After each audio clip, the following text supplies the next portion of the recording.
జీవితంలో ఫలించాలి అంటే నువ్వేం చేయాలా?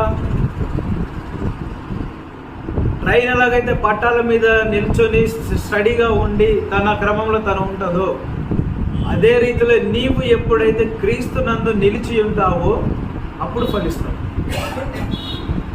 క్రీస్తునందు నువ్వు నిలిచుండకుండా, యేసుక్రీస్తు వారు నీలో ఉండకుండా నీవు ఫలించవు.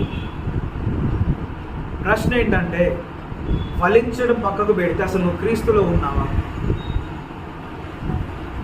యేసుక్రీస్తు వారు నీలో ఉన్నాడా? ఇంకెంతకాలం ఈ ప్రయాణం చేస్తావు? గమ్యం జలని ప్రయాణం చేస్తావు? ఇంకెంతకాలం పట్టులేని ప్రయాణం చేస్తావు? వాక్యం క్లియర్గా చెప్తుంది, నీవు బహుగా ఫలించాలి అంటే నీవు మొట్టమొదట యేసుక్రీస్తు అనే ట్రాక్ మీద నువ్వు నిలబడాలి.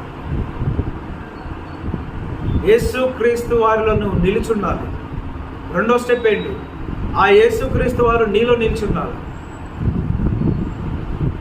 సమీకరణాలు ఉంటాయి కదా, మ్యాథ్స్లో కానీ కెమిస్ట్రీలో కానీ, ఈక్వేషన్స్.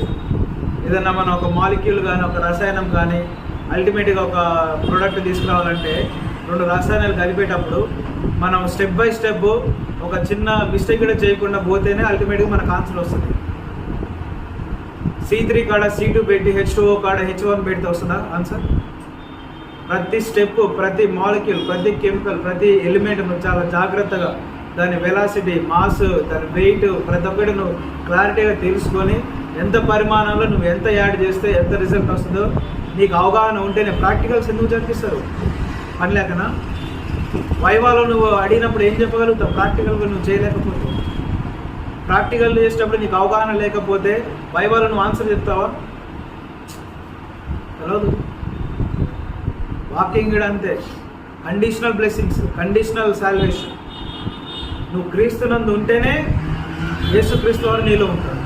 ఈ ఇరువురు ఒకళ్ళ మీద ఒకళ్ళు ఆధారపడుతూ, ఎవరైతే ఆ యేసుక్రీస్తు వారిలో ఉంటూ ఆయన ఆత్మ నీలో ఉంటూ సమాంతరంగా జర్నీ చేస్తారో వారే ఫలింపులోనికి వస్తారు.